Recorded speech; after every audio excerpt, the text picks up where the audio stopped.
Wendell came to see me the other day. That crusty old farmer is always making excuses to stop by. Not that I'm complaining. He spends his days outside working with his hands.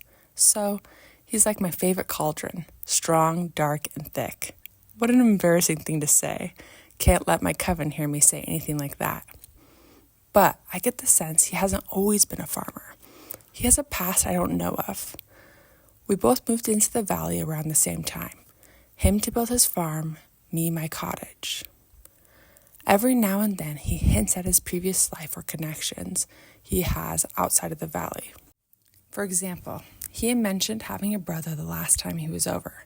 We were eating shepherd's pie I made with produce he grew and traded to me for some leather oil I made from beaver glands. Nothing too alchemical, but will last several years longer than a standard oil.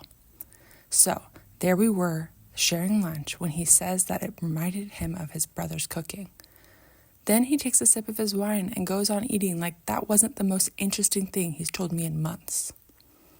So the other day he comes by on the pretense that he wants to make sure the basilisk I hatched wasn't getting out of hand.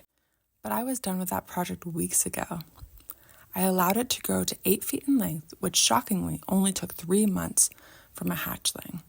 I'll need to submit a revision to our records as to the speed at which basilisks grow. I then disposed of the serpent. I collected several vials of its venom, skinned it, and sold it, which should fund me for the rest of the year. Now, I get to have fun and study its venom's properties. Appeased that the snake was no longer a threat to his farm, Wendell relaxed and offered me a slab of bacon he had recently finished curing. I suspect this is actually why he paid me a visit.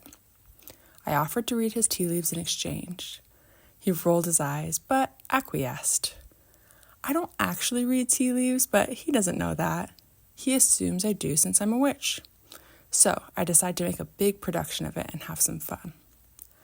I light some incense, pull out my most impressive-looking pot, and brew some flowering tea with all the gravitas I can muster. Then I go into a rant about the weather, and now I've got him on the edge of his seat, hooked. Farmers are always interested in the weather, and Wendell is no exception. Then, just at the height of intrigue, where I start describing a storm, I break the spell and say, or maybe not, I never learned how to read tea leaves. You should have seen how angry and annoyed he was as he left. I've been cackling ever since. Like, follow, and comment for more tales from the Fantasy Farm.